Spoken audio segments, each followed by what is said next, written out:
आदित्यनाथ क्या कुछ कह रहे हैं, सुनिए।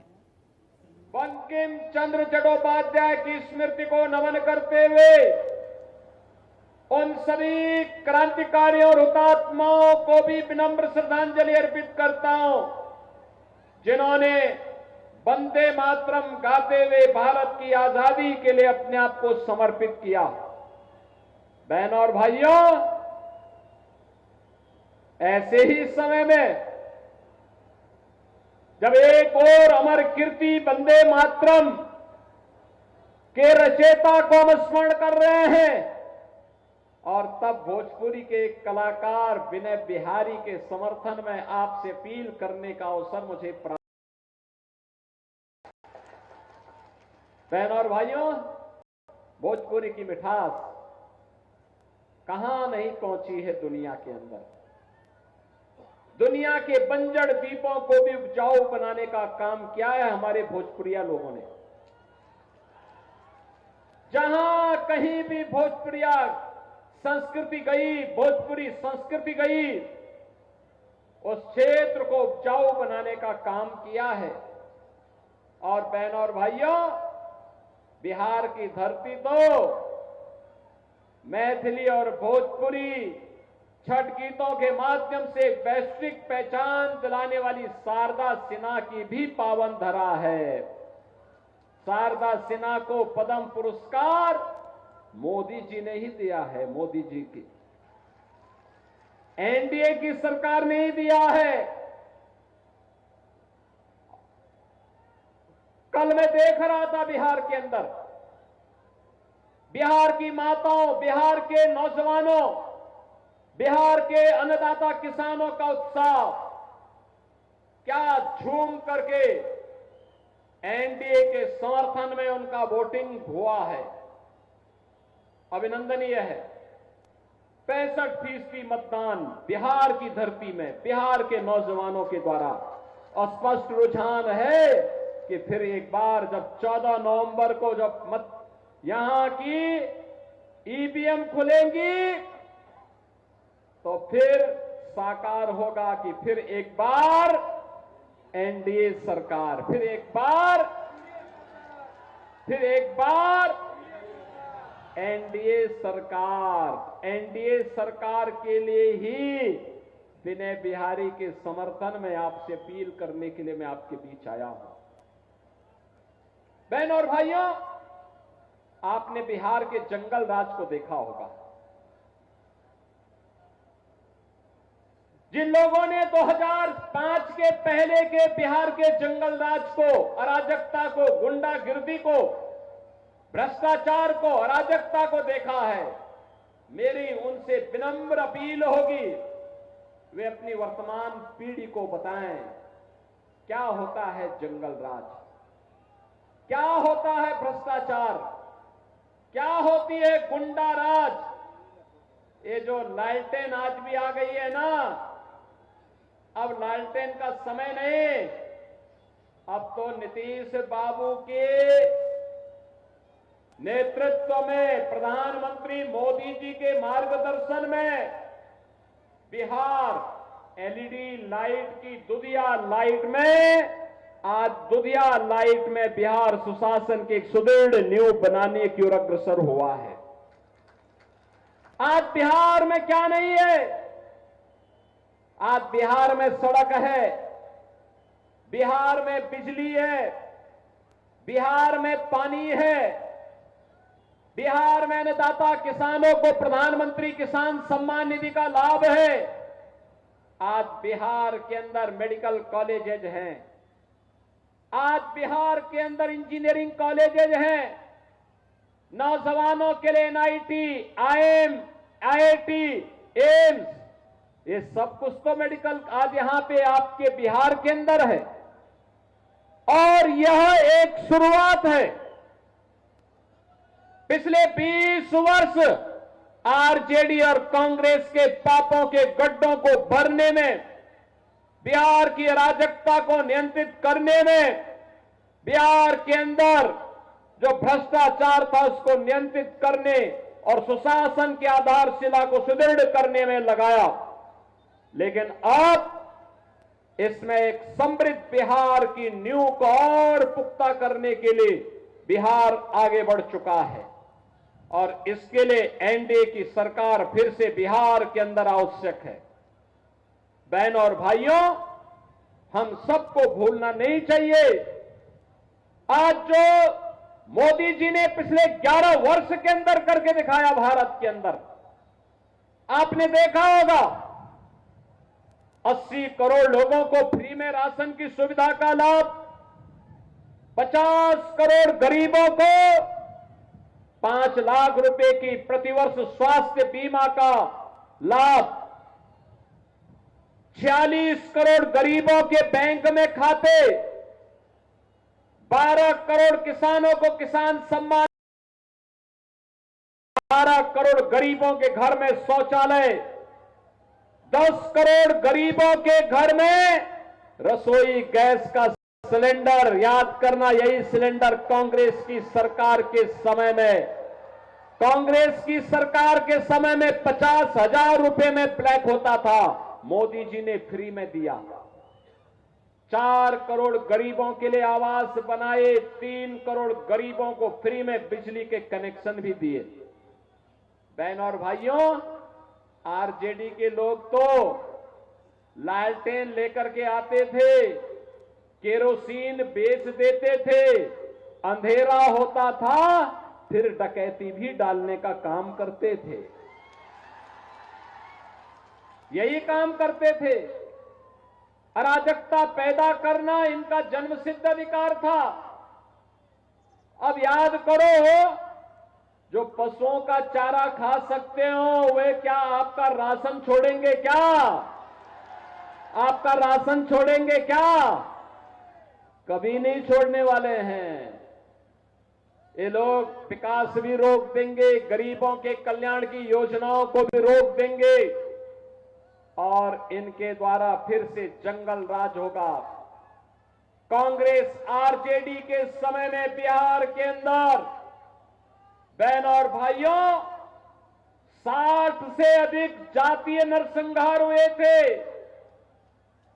याद करिए, 30,000 से अधिक अपहरण की घटनाएं हुई थी। ये अपहरण, व्यापारी का अपहरण, चिकित्सक का अपहरण, इंजीनियर का अपहरण, बच्चों का अपहरण, बेटियों का अपहरण, ये लगातार होता था और सरकार कार्रवाई करने की बजाय अपहरणकर्ताओं के सामने नतमस्तक होकर के मध्यस्थता करने की बात करती थी। बहनों और भाइयों, ये महागठबंधन में हिम्मत नहीं कि अपराधियों पर जीरो टॉलरेंस की नीति के तहत कार्य कर सके। अपराधी के खिलाफ जीरो टॉलरेंस की नीति के तहत कार्य कैसे होता है? आपने देखा होगा, जब उत्तर प्रदेश में माफिया की छाती को रौंदते हुए बुलडोजर चलता है, गड़गड़ा करके चलता है, कैसे माफिया की चूलें हिल जाती हैं और माफिया के आंका भी थर-थर कांपते हुए दिखाई देते हैं। आज वहां पर नौजवान मस्त है और माफिया पस्त है। और यही कहने के लिए आया हूं, ये क्या एनडीए कर सकता है? ये कांग्रेस, आरजेडी और इसके जितने भी पार्टनर हैं ना, ये तो आपकी आस्था का अपमान करते हैं, दंगाइयों को प्रश्रय देते हैं, खानदानी माफिया को गले से लगाते हैं। याद करिए कैसे ये लोग जो माफिया सरेआम व्यापारण का प्रण करते थे, उनको गले से लगाने का काम करते हैं। इनकी गरीबों के प्रति संवेदना नहीं है, इनकी संवेदना गुंड और माफियाओं के प्रति है। बहनों और भाइयों, ये राम का विरोध करते हैं। कांग्रेस कहती है राम हुए ही नहीं, कृष्ण हुए ही नहीं, ये कांग्रेस कहती है। आरजेडी के लोग राम मंदिर का रथ रोकते हैं और मोदी जी के नेतृत्व में जब उत्तर प्रदेश में डबल इंजन की सरकार आई, बहनों और भाइयों, अयोध्या में राम मंदिर का निर्माण हो गया, भव्य राम मंदिर का निर्माण। याद करिए, अयोध्या में राम मंदिर हुआ है, मां जानकी भी वहां पर विराजमान हुई है। महर्षि वाल्मीकि के नाम पर इंटरनेशनल एयरपोर्ट का नामकरण हुआ है। वहां पर रहने के लिए जो रेन बसेरा बने हैं, उनका नामकरण निषाद राज के नाम पर हुआ है। निषाद राज के नाम पर यह हमने किया है। और जहां आपको प्रसाद प्राप्त होता है ना, उसका नाम है माता सबरी रसोई। ये है सामाजिक न्याय, सबको समेटना। और अयोध्या में रामलला का मंदिर, तो सीतामढ़ी में मां जानकी का भी भव्य मंदिर का निर्माण का ये काम कांग्रेस कर पाएगी क्या? आरजेडी कर पाएगी क्या? उनके सहयोगी कर पाएंगे क्या? बहनों और भाइयों, हमें याद रखना होगा, ये लोग बहकाने। आप मुझे बताओ, जब इनको सत्ता में 20 वर्ष मौका मिला, 15 वर्ष मौका मिला था, उन 15 वर्षों में इन्होंने बिहार के नौजवानों को ठगने का काम किया था। नौकरी के बहाने उनकी जमीन ही हड़प डाली थी।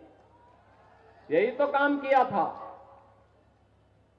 अपहरण तो एक उद्योग बन चुका था, नया उद्योग नहीं लगता था, लेकिन जो उद्योग पहले से था वो तो भागता था, छोड़ करके भाग रहा था, और उद्योग यहां पे अपहरण हो गया था। बहनों और भाइयों, नीतीश कुमार जी के नेतृत्व में अपहरण का उद्योग बंद हुआ, गुंडागर्दी रोकने पर प्रभावी कदम उठाए गए, विकास के कार्यों को तेजी से आगे बढ़ाने का काम हुआ है। अब नए भारत का नया बिहार।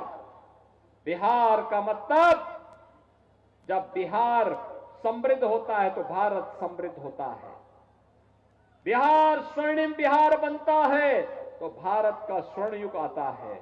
और फिर से भारत के स्वर्ण युग को लाने के लिए, स्वर्णिम बिहार के लिए, हम एनडीए के प्रत्याशी के समर्थन में आज आप सबसे अपील करने के लिए आए हैं। बहनों और भाइयों, एनडीए ने आपके लोकप्रिय प्रत्याशी, लोकप्रिय विधायक और भोजपुरी के एक बड़े कलाकार, देखो भोजपुरी के 2 कलाकारों को हमने भी चुनाव लड़ाया यूपी के अंदर। रवि किशन आए होंगे, रवि किशन आए थे कि नहीं आए थे? आए थे ना। तो रवि किशना भी आए होंगे, वो गोरखपुर से ही सांसद हैं। मैंने अपनी सीट छोड़ करके रवि किशना को दिया, अभी तो सांसद बनो। अब देखो, रवि किशन को फिल्म फेयर पुरस्कार भी मिल रहा है और दादा साहेब फाल्के पुरस्कार भी प्राप्त हो रहा है। और दिनेश लाल यादव निरहुआ को आजमगढ़ से हम लोगों ने जिताया। निरहुआ का गाना सुने होंगे ना? सुने हैं ना? हाँ, तो ये यूपी में हम लोग भी उनको भेजे थे, आपको भी अवसर मिला है। यहां पे योगीराज बाबा मत्स्येंद्र नाथ जी की साधना स्थली भी है। और मैं विधायक जी से कहूंगा, उस स्थान का पुनरुद्धार और सुंदरीकरण करवाइए, फिर मैं भी वहां आऊंगा एक बार देखने के लिए। विनय बिहारी जी को भारी बहुमत से विजयी बनाइए, एनडीए की सरकार लाइए। बहनों और भाइयों, सुशासन की सुदृढ़ नींव में ही स्वर्णिम बिहार की परिकल्पना साकार होगी। क्या आप इसके लिए सहमत हैं? सहमत है ना? तो फिर इसमें किसी वाद में पड़ने की आवश्यकता नहीं, कोई विवाद में भी पड़ने की आवश्यकता नहीं। अर्जुन की तरह एक तक निशाना केवल और केवल कमल के फूल की तरफ ही होना है। कमल के फूल पर ही, उसी के ईवीएम के बटन को दबाना है। सहमत है ना? सभी लोग सहमत है ना? हाथ खड़ा करो, दोनों हाथ खड़ा कर। जहां तक मेरी आवाज जा रही, दोनों हाथ खड़ा कर दो। थोड़ा इधर भी पीछे, और पीछे बाउंड्री वाल के पीछे सड़क पे भी बहुत बड़ी संख्या में लोग खड़े हैं। फील्ड में जगह कम पड़ गई तो वहां भी हैं खड़े। विनय बिहारी को भारी बहुमत से विजयी बनाएंगे ना? देखो, मैं इसलिए आया हूं यहां पे, जब बाबा मत्स्येंद्र नाथ की पावन साधना स्थली का ये पुनरुद्धार कराएंगे तो मैंने कहा मैं वहां पे आऊंगा, हम लोग भी सहयोग करवाएंगे उसमें।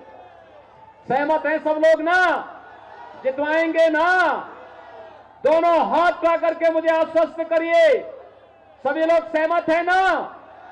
तो विनय बिहारी जी को भोजपुरी के एक अच्छे कलाकार हैं, अच्छे गायक हैं, इनको विजयी, कलाकार को विजयी बनाना चाहिए। कलाकार तो वास्तव में भगवान की एक अनमोल धरोहर होती है, उसको पूरा सम्मान दिया जाना चाहिए, कला का सम्मान होना चाहिए। और वह एक कलाकार है, कलाकार अपनी कला के माध्यम से, अरे आप सौभाग्यशाली कि कलाकार होने के बावजूद इतना समय वो आपके लिए दे देते हैं, इतना समय देते हैं। इसलिए बहनों और भाइयों, इन्हें विजयी बनाएंगे। इसी विश्वास के साथ आप सभी लोग दोनों हाथ लगा करके मेरे साथ बोलेंगे, की भारत माता की जय श्री राम, जय जय श्री राम।